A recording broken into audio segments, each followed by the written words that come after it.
আজকে শুরু করব সরল সুদ কষার দ্বিতীয় ক্লাস। আগের ক্লাসে সূত্র বলেছি এবং 5টা অঙ্ক করেছি। এখানে 6 নম্বর অঙ্কটা হচ্ছে বার্ষিক 5% সরল সুদে 500 টাকার 6 বছর পর সুদ আসল কত হবে। 4টে অপশন দেওয়া আছে। তাহলে একটা সূত্র দ্বারা সব অঙ্ক হবে। সূত্রটি হলো সুদ I সমান PTR/100। তাহলে এক্ষেত্রে P সমান আসল আছে 500 টাকা, টি আছে 6 বছর, আর আছে 5%। তাহলে বসিয়ে দিই 500 গুণ 6 গুণ 5 ডিভাইডেড বাই 100। তাহলে দুটো সময় দুটো কেটে গেল, 5 6 30, 3 5 15, 150 টাকা এটা বেরোলো সুদ। অঙ্কটা জানতে চেয়েছে 6 বছর পর সুদ আসল কত হবে। তাহলে সুদ যুক্ত আসল কত হবে। তাহলে সুদ বেরিয়েছে 150 টাকা, আসল আছে 500 টাকা। তাহলে 500 যুক্ত 150 সমান 650 টাকা। তাহলে সুদ আসল হলো 650 টাকা। অপশন ডি হলো সঠিক উত্তর। পরের অঙ্ক 7 নম্বর অঙ্কটা দেখো, বার্ষিক 6% সরল সুদে 1200 টাকার 146 দিনের সুদ কত হবে। এখন পর্যন্ত যত অঙ্ক করেছি তাতে বছরে ছিল, সময় ছিল বছরে, কিন্তু এই অঙ্কটার ক্ষেত্রে সময় আছে দিনে। তাহলে আমরা সূত্র জানি I সমান PTR/100। তাহলে এখানে সুদ সমান এই সূত্রটা। তাহলে এখানে আসল হচ্ছে 1200 টাকা, তাহলে আর হার আছে কত 6%, আর সময় টি এটা আছে 146 দিন। এই অঙ্কটার ক্ষেত্রে যে দিনে আছে সময়টা, এটাকে বছরে নিয়ে আসতে হবে, কারণ এই সূত্রটা বছরের ক্ষেত্রে হয়, কারণ সুদ সবসময় বছরে কষা হয়। তাহলে এটাকে বছরে নিয়ে আসবো। তাহলে 146 দিনকে বছরে করতে গেলে 146কে 365 দিয়ে ভাগ করতে হবে, তাহলে হয়ে গেল বছর। তাহলে এবারে মান বসিয়ে দেবো, 1200 গুণ 146 গুণ 6 ডিভাইডেড বাই 100 ইন্টু 365। এবারে কাটাকাটি করব। তাহলে এই দুটো শূন্য কেটে গেল। এবারে 146 এটা 73 দিয়ে ভাগ যাবে, তাহলে 73 দিয়ে কাটলে 2 হবে, এটা 73 দিয়ে কাটলে 5 হবে। তাহলে এবারে আর কাটাকাটি যাচ্ছে না। তাহলে 12 দুগুণে 24, 24কে 6 দিয়ে গুণ করলে 144 ডিভাইডেড বাই 5, এটা হয়ে গেল টাকা। কিন্তু অপশানে এখানে দশমিকে আছে, এটা ভাগ করব। 5 দুগুণে 10, 4 5040 পয়েন্ট 5040, তাহলে 80 টাকা।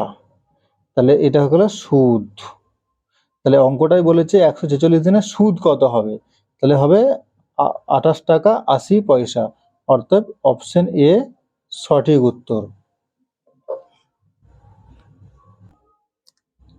দেখো পরের অঙ্কটা 8 নম্বর অঙ্ক, বার্ষিক 5% সরল সুদে কত টাকা ব্যাংকে রাখলে এক ব্যক্তি প্রতিদিন 1 টাকা করে সুদ পাবেন। তাহলে এখানে বলেছে প্রতিদিন 1 টাকা করে সুদ পাবে। তাহলে এই অঙ্কটাও একই ওই সূত্রে নিয়ে আসতে হবে। তাহলে সূত্র আছে I সমান PTR/100। তাহলে এখানে বের করতে বলছে কি, কত টাকা ব্যাংকে রাখলে। তাহলে আসল বের করতে বলছে, আসল বের করব। তাহলে হার আছে 5%। এবারে বলছে এক ব্যক্তি প্রতিদিন 1 টাকা করে সুদ পাবেন। তাহলে প্রত্যেক দিন একদিনে যদি 1 টাকা সুদ পাই, তাহলে সুদ, তাহলে 365 দিনে 1 বছর হয়। তাহলে 365 দিনে 365 টাকা পাবে। তাহলে 365 সময় কত আছে, তাহলে 1 বছর। 365 দিন মানে 1 বছর। তাহলে এইখানে এই কনসেপ্টটা দিয়ে অঙ্ক করলে তবে অঙ্কটা হবে, না হলে অঙ্কটা করতে পারবে না তোমরা। তাহলে প্রতিদিন 1 টাকা মানে 365 দিনে 365 টাকা, 365 দিন মানে 1 বছর। তাহলে এক্ষেত্রে এভাবে মানগুলো বসিয়ে দাও।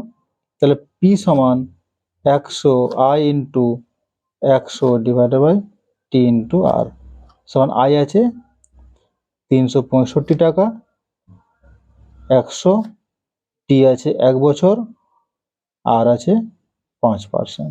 কাটাকাটি করে দিই, 5, 20, 100, তাহলে 365কে 20 দিয়ে গুণ করতে হবে। তাহলে 365কে 2 দিয়ে গুণ করলে হচ্ছে 730, তার পাশে একটা শূন্য বসে গেল, টাকা। তাহলে পি মানে আসল সমান পি সমান 7300 টাকা। তাহলে এই অঙ্কটার ক্ষেত্রে উত্তর হবে অপশন সি, সঠিক উত্তর। আমার চ্যানেলে নিয়মিত অঙ্ক ক্লাস করার জন্য চ্যানেলটি লাইক করে সাবস্ক্রাইব করে দাও, নোটিফিকেশন বেল আইকনটি অন করে দাও, যাতে নতুন ভিডিও আপলোড করার সঙ্গে সঙ্গে তোমরা নোটিফিকেশন পেয়ে যাও। আর এই অঙ্কটা যেটা দিচ্ছি, বার্ষিক 4% সরল সুদে কত বছরে 725 টাকার সুদ 87 টাকা হবে। তাহলে এই অঙ্কটা তোমাদের হোমওয়ার্ক থাকবে, তোমরা অঙ্কটা করে কমেন্টে উত্তর বলো, যার উত্তর সঠিক হবে তার উত্তর আমি লাইক দেব। তাহলে অপশন এ 3 বছর, অপশন বি 4 বছর, অপশন সি 6 বছর, অপশন ডি 7 বছর। 4টে অপশন দিলাম, অঙ্কটা করে সবাই কমেন্টে জানাও কত উত্তর বেরিয়েছে, তোমরা অঙ্কটা কতটা শিখতে পেরেছো। এইরকম টাইপেরই অঙ্ক পরীক্ষায় আসবে।